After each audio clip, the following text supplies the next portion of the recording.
Babcia posadzi na trampolinę Samuela, tak? Jeszcze raz. Tak. Tu jest oko, a gdzie jest nos? Nos. Tu jest nos! O que é isso aqui? Casa. Ato. Auto. Gato. Gato. Mão. Mão.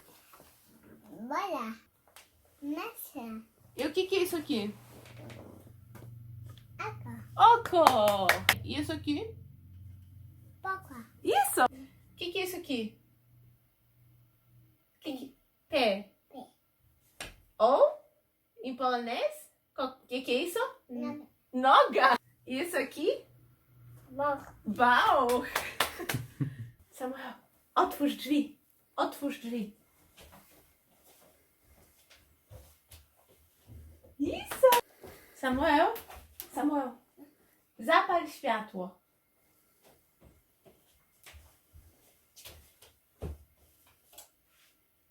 Isso. Samuel, acende a luz. Acende a luz, olha.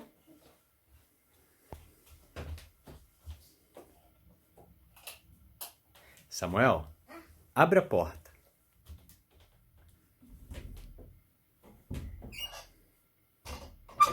Samuel, dá beijo na mama. Samuel, daj buzi. Daj mi buzi. Buzi. Przytul się. Przytul się. Oh. Samuel, dá abraço no papa, dá? Abraço. Pá. Usiądź. Isso. Samuel, vem cá, vem. Dá um beijo no papa. Vem cá. Dá um beijão. Vem cá. Dá um beijo. Samuel, senta. Senta. Opa! Samuel, você tá aprendendo polonês e eu nada, né? 10 anos com a sua mãe não aprendi. Você em 2 anos. Samuel, chcesz jeść? Comer. Isso. Chcesz jeść? Comer. Tá traduzindo já? Passa. Samuel, a gente vai passear? Passa. Sim? Samuel? Sim? Tá. Olá, pessoal! Olá, pessoal. Sejam bem-vindos ao seu canal Polaca Brasil. Vamos gravar aqui um vídeo, a gente pensou num tema. Vai se tratar principalmente da criação do Samuel multilingüe. Só falar uma coisa, tá me lembrando desse vídeo aqui com o Samuel, assim, quando a gente gravou um vídeo com Yulia e Eric, né? Meus sobrinhos. Também foi com várias palavras, né? Foi. Na verdade, no começo eu não pensei que seria tão difícil, né? Essa coisa de 2 línguas. Na verdade, 3 línguas, né? Que é alemão, português e polonês. A gente mora na Alemanha, polonês é minha língua e português do João Paulo, né? Tá sendo difícil porque, na verdade, a gente tá tendo muita preocupação, né? A gente conversou com a pedagoga com a pedagoga que visita Samuel. Como vocês sabem, ele nasceu prematuro, né? 2 meses antes do tempo, né? E ele teve problemas, né? Certos problemas e ainda está tendo na parte de desenvolvimento certos atrasos, né? E como Samuel apresentava certas coisas muito características para alguns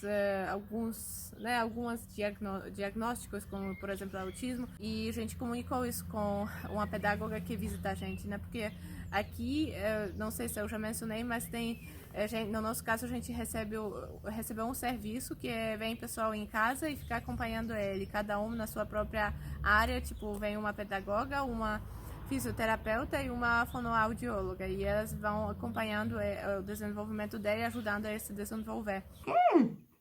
Magst du noch mal umblättern, Samuel? Ja, guck mal, was da geht. Eine gelbe Banane. Was ist denn das? Der? Bagger. Der Bagger, der ist auch gelb. E essa pedagoga, né, a gente comunicou o que a gente ficou pensando sobre certas características dele, até para a gente saber se ele, por exemplo, tivesse autismo, se a gente, para a gente poder já logo começar a acompanhar ele né, nessa área mais apropriadamente, para poder garantir para ele desenvolvimento melhor. Eles estão muito cuidadosos nessa parte de dar esse tipo de diagnóstico. Ela também não é responsável por dar esse tipo de diagnóstico, mas ela acompanha várias crianças. Ela faz isso, vai para várias famílias. Oi. Oi. E ela vai acompanhando várias crianças, né? Também crianças com autismo e umas outras. E ela falou que ela também falou que percebeu certas coisas nele que diferentes mesmo e algumas que de fato características para esse, como se diz, o espectro, me falta a palavra, mas outras não. Então ela falou assim, a gente tem que acompanhar ele e do que ele precisa, né? Na parte que ele precisa e tentando dar o melhor possível para o desenvolvimento dele. Uma das nossas preocupações foi sobre as línguas, né? Aí eu perguntei para ela também qual língua a gente deve usar com ele. Se a gente deve usar, né, falar só em alemão, como a gente está morando aqui, para não ser tão difícil quando ele for para jardim de infância, para a escola, né? Mas ela falou, na opinião dela, e uma outra que também visita a gente, é melhor cada um falar na sua própria língua, até porque, né, para ser mais natural e a parte emocional. Como ele nasceu antes, né, do tempo, a gente ficou pensando se não deveria ser uma língua só, porque ele já tem certos problemas, né, de atraso, assim, na fala, e ele também demorou para engatinhar ou para andar. Claro, um monte de pessoas falam para não ficar comparando, que cada um tem seu tempo, e a gente está tentando também fazer isso, mas vocês sabem, com os pais, né, pessoas ficam pensando, né? Então a gente ficou nessa parte de língua também pensando, será que não seria melhor? Mas no final acabou sendo que o principal é assim, a gente fala em português, né, nós três. Eu falo com o Samuel também, na maior parte do tempo, em português, até porque para mim é também a minha língua. Mesmo que me faltam várias palavras que também eu erro na gramática. E até na nossa própria língua, tipo, né, minha polonês, eu também às vezes me faltam algumas palavras, eu também erro. A minha mãe fala com ele, fica com ele muito tempo e fala em polonês. Então ele entende, a gente percebeu que ele entende muita coisa em polonês. Eu fiquei até surpresa no começo quando minha mãe chegava e falava, ele sabe fazer isso, olha aqui, ele entende quando eu falo isso e aquilo. Eu ficava, não. Mas agora eu percebi, de fato, algumas coisas agora eu também falo em polonês e é engraçado. Mas a gente percebe que... Oi. Ah, a mãe tá falando aqui pra telefone estranho, né?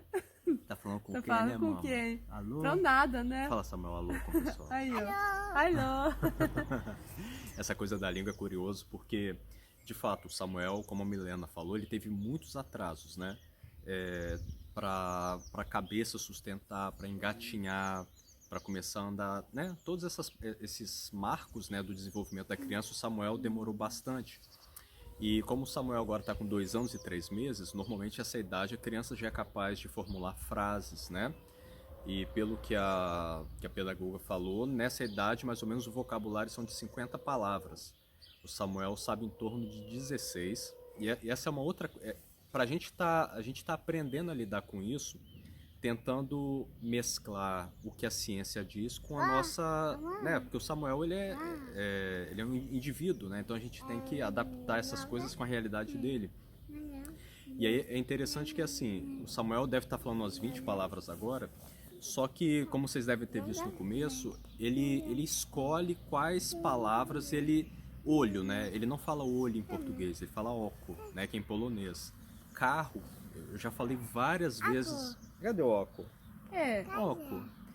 Carro, né? Eu falei muitas vezes, passava um carro, eu falava carro, carro, carro, mas ele escolheu falar alto, que é em alemão. Então parece que ele está elegendo as palavras, talvez por ser mais fácil para ele, né? E a fonoaudióloga depois, eu comentei, né, que às vezes a gente está conversando, aí a gente vai falando, por exemplo, cadê o oco, né? Então a gente está misturando português com polonês. Ela falou assim, eu acho que isso não é bom, misturar as duas coisas. Então, é isso que é bom? Bom. Então, assim, ela é especialista, né? Ela sabe mais do que a gente, mas a gente está tentando adaptar para o Samuel, porque para a gente o mais importante nesse momento é ele conseguir entrar no mundo da comunicação, né? Conseguir se expressar, ainda que inicialmente a gente tenha que fazer essa misturando, né, português com polonês à medida que ele tá evoluindo, e aí devagar a gente vai tentar ir colocando uma separação, né, do que é uma língua, do que é outra. É difícil, a gente é pais de primeira viagem, e cada criança é individual, mas a gente está tentando encontrar com o Samuel uma forma de sem pressão, né, isso é o mais importante, e como a Milena muito bem disse, a gente conversa com ele só em português. Uma porque ele tem essa, né, ele teve esse atraso, então é muito importante a gente tentar ao máximo falar numa língua só, porque essa coisa pra gente é mais importante que ele tenha o contato com a parte emocional. O que, meu amor? Vem cá, fala oi aqui com o pessoal. Fala oi. Ai. Então, demorou a gente introduzir para ele a parte sólida, né, de alimentação. Então, essa mastigação, depois que ele foi...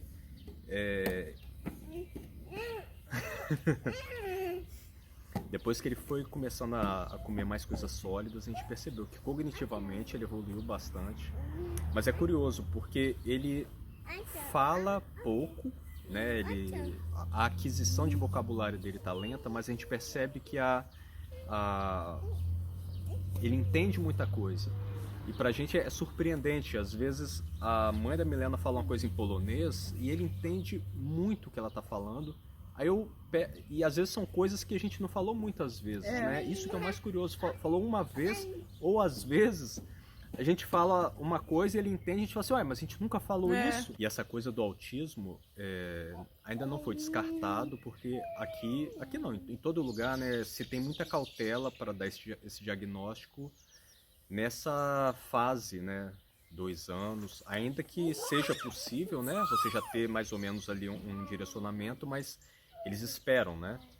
Então, o Samuel tem alguns indicativos, né, que sugerem talvez um autismo, mas outras coisas não.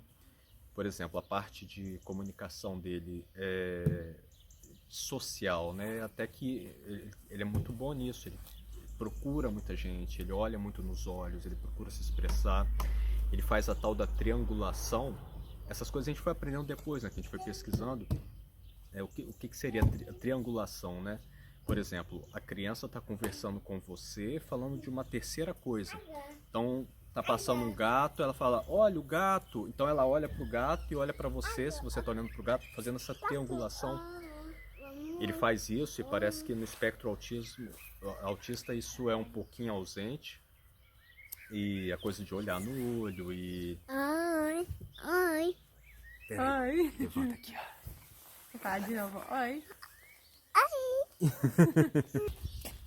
Alô? Fala alô?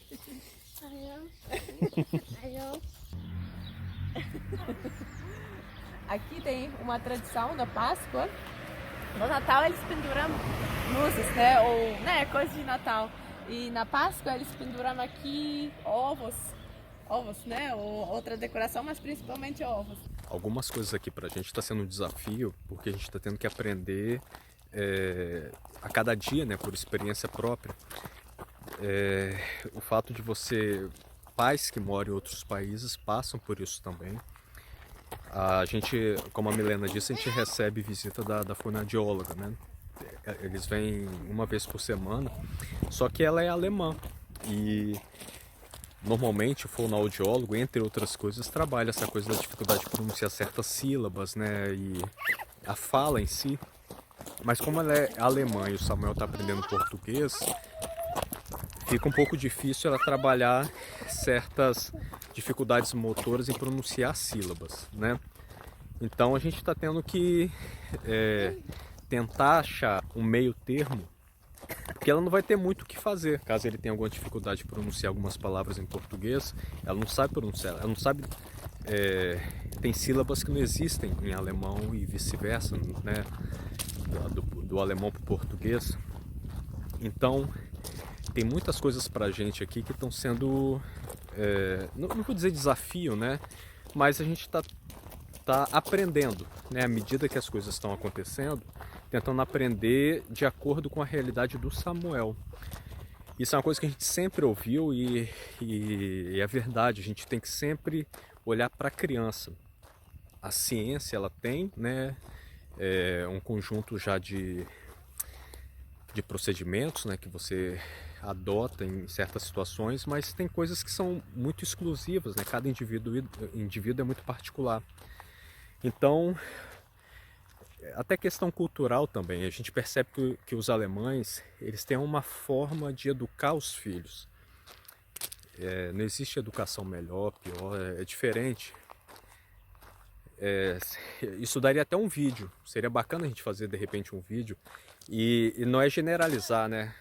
Não existe o jeito alemão de criar filho, não existe o jeito brasileiro, né? Você olha no Brasil, você olha as famílias, cada um cria de uma forma diferente. Mas você percebe que em via de regra, existe uma forma... É um pouco diferente, sim, né? De uma forma geral. Eu vou dar um exemplo, né? Quando você vê pais com uma criança pequenininha, eu não estou generalizando não, estou falando assim de uma forma, né, que você percebe, vocês entendem, né?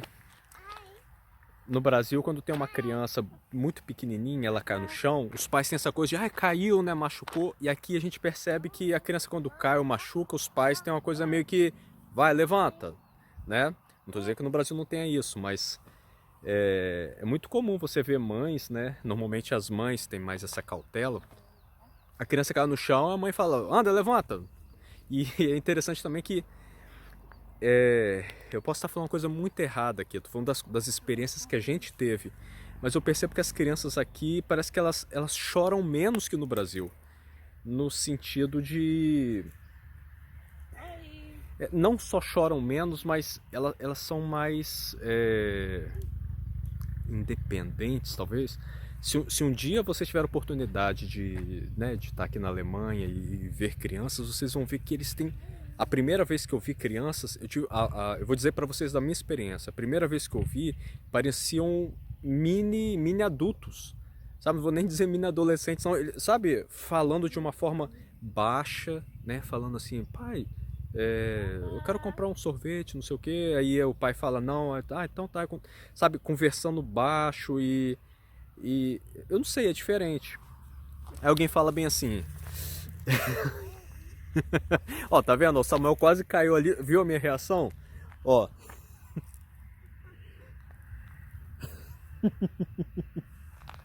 É mais ou menos... aconteceu uma situação que explica um pouco isso. Eu vi que ele ia cair ali, né? Eu já fiquei, né? E aqui eles são um pouco mais... são diferentes. Então, a gente tem que ter cautela com isso para falar, uma forma de criar é melhor do que a outra. Porque eu percebo que a forma como você cria o filho, isso frequentemente vai ter aspectos positivos e negativos. Quando você faz uma determinada coisa que na criança gera uma maior independência, pode ser... Vocês estão vendo que eu estou tomando cuidado porque, né, é muito fácil errar nesse tema. Pode ser que isso gere um distanciamento emocional também com a criança, né? Por exemplo, a criança cai, você vai lá, pega ela, né? Então a criança se sente acolhida, protegida, mas ao mesmo tempo pode ser que isso gere também na criança ela fique muito frágil. Então sempre tem dois lados. E esse é um desafio com a gente também, porque eu percebo que em muitos momentos, principalmente com a pedagoga, quando a gente está relatando algumas coisas com Samuel, eu percebo que ela fica meio assim, né? Mas talvez, né? Porque ela tem uma forma de compreender essa coisa da educação. E eu, como latino, eu sei que tá repetitivo, tá chato, mas Eu tô falando de uma, né, de uma forma assim, da minha experiência, né, sendo brasileiro, que pra mim a minha realidade é diferente. Então eu percebo que às vezes a gente tá tentando achar um meio termo, na verdade. A gente não quer que o Samuel também se sinta... Trator, Samuel? O trator tá vindo? Corre! Ó o trator, corre! O que você fizer sempre vão ter aspectos positivos e negativos. E Milene e eu, a gente tá tentando achar um meio termo, porque a gente não quer... Eu não quero que o Samuel se sinta deslocado aqui. Como ele vai, né, viver aqui, ele tem que se integrar, ele tem que estar aqui na cultura, então ele vai adquirir características daqui da Alemanha. Mas a gente também está tentando passar para ele coisas que são nossas, né? Porque em toda cultura tem coisas que são aspectos que são muito bons e aspectos que não são tão bons. Então a gente está tentando mesclar isso, é difícil pra caramba. E o mais importante pra gente é assim, independente de tudo que a gente está falando, é a nossa única preocupação mesmo, aquilo que tira o sono da gente, é com relação à parte do contato do Samuel com Deus. Isso sim, não estou dizendo que as outras coisas não preocupem a gente fica muito preocupado com, né, muitas coisas, com a alimentação do Samuel, ele ainda está comendo muito pouco e a gente é muito preocupado, mais do que muitos pais que a gente vê por aqui. Mas aquilo que pra gente é o essencial, que tira a nossa preocupação, que tira o nosso sono, é que a gente percebe que aqui cada vez mais é um lugar onde as pessoas estão se distanciando muito de Deus. E a gente percebe que isso vai a cada ano acelerando mais. O mundo aqui, né, as coisas materiais, quando eu falo aqui, dá para generalizar, porque possivelmente no Brasil, em todos os países estão acontecendo isso. Deus é uma coisa que não só está saindo de moda, mas é irrelevante. O importante é você, com relação à criança, né? É você criar um filho, que ele estude, que ele tenha sucesso acadêmico, depois um bom emprego e conquiste coisas. E isso é o que a gente vê que é cada vez mais que é oferecido para as pessoas, que é tido como importante. E essa é a nossa maior preocupação. Se a nossa família tiver que morar debaixo da ponte, se tiver que enfrentar enfermidades, se tiver que um de nós faltar aqui, que seja isso ao invés de um de nós se distanciar de Deus. Isso pra gente é muito claro, a gente sempre conversa isso. Que venha a coisa mais terrível que pode acontecer nessa vida do que um de nós perder o foco de Deus, sabe? Do que a nossa família se afastar. E é um desafio, porque não só o mundo aqui ele está cada vez mais sendo assim, como Milene e eu constantemente a gente está preocupado com alguma coisa e até nós também às vezes a gente se distancia. Acontece um problema e a gente começa a olhar para o problema e começa a virar as costas para Deus, para as coisas que são importantes, para de confiar em Deus, né? Começa a perder a fé. E eu sei que está saindo um pouco do tema, mas é porque para a gente é muito importante passar isso aqui, que a gente aborda um tema, mas como a gente está falando de coisas da nossa família, essa é a coisa mais importante da nossa família. A gente sempre está tentando trazer Deus para ser o centro da nossa família, mesmo que muitas vezes a gente falhe. E a gente falha muitas vezes. A gente muitas vezes se concentra em coisas da vida, preocupações. E tem uma parte... Oi, meu amor. O que você quer falar? Aqui, vem cá. O que você quer falar? Opa. Fala, o que você quer falar? Lado. Ah, é? É. Então tá. Tem uma parte na Bíblia que fala não construam ídolos para vocês, né? Que só existe um Deus e a gente deve glorificar apenas Ele. E a gente muitas vezes fala desse ídolo sendo o dinheiro, né? Que o dinheiro às vezes se torna o nosso ídolo. Mas não é só o dinheiro. Às vezes um filho pode virar um ídolo. Às vezes o foco demais num filho pode virar...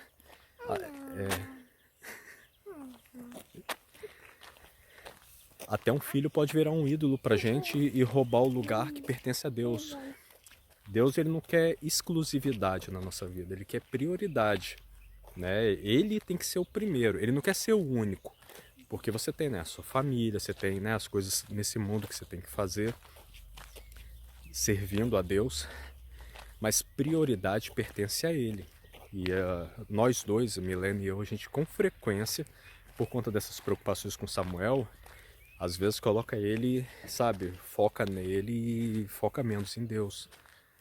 Então, a gente está um tempinho sem postar e a gente sempre que posta, né, Deus sempre acaba vindo, porque mesmo que a gente às vezes não olhe muito para Deus por causa dessas preocupações, mas Deus de alguma forma faz a gente, ele puxa a gente para ele, para você ver como ele é misericordioso. Então, pessoal, já está começando a escurecer aqui, a gente está voltando para casa. Saiu um solzinho hoje, a primavera está chegando. Nossa, muito bom, né? Nossa, olha, vocês não têm ideia o que é passar uns 6 meses de frio e de repente vir esse tempo, sabe, é revigorante. Tem uma parte boa de morar num lugar assim, que tem tempo frio, né, mais cinza, que a gente consegue valorizar mais esse tempo lindo, né? O sol, a natureza renascendo, é muito lindo. Então tá, pessoal, a gente vai acabando por aqui. Fiquem com Deus e até o próximo vídeo. Tchau! Tchau, pessoal! Ai, tá bom.